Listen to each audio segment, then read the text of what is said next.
আসসালামু আলাইকুম। আমি ডাক্তার মেহেরুন্নেসা, ইন্টারনাল মেডিসিন বিশেষজ্ঞ, আছি Dhaka central international medical college হসপিটালের সঙ্গে।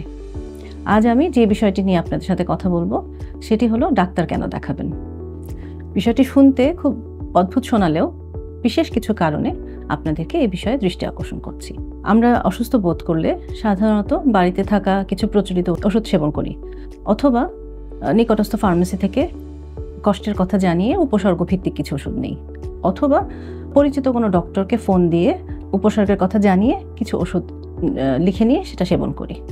কিন্তু আপনাদের কি মনে হয় রোগীকে না দেখে, কোনো রকম পর্যবেক্ষণ না করে, পরীক্ষা নিরীক্ষা না করে যেই প্রেসক্রিপশন করা হয় সেটি কি সর্বক্ষেত্রে কল্যাণকর?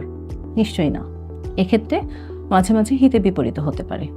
যেমন, প্রথমত, অসুখের উপসর্গগুলো কমে আসাতে মূল অসুখটি নির্ণয় কঠিন হয়ে যেতে পারে। দ্বিতীয়ত, যে অসুখটিতে আপনি ভুগছেন সেটি কমপ্লিকেশন বা জটিলতার দিকে চলে যেতে পারে।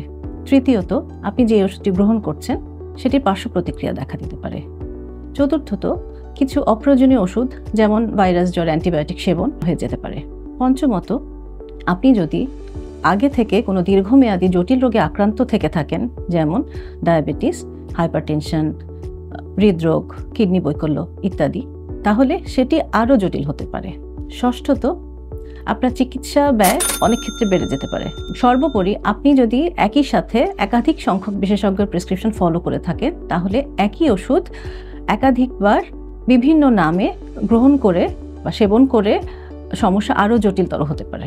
সুতরাং আপনাদের প্রতি আমার পরামর্শ থাকবে, সমস্যার শুরুতেই আর্লি ডায়াগনোসিস এবং প্রপার ট্রিটমেন্টের জন্য একজন সচেতন মানুষ হিসেবে নিকটস্থ বিশেষজ্ঞ চিকিৎসকের দ্বারস্থ হন।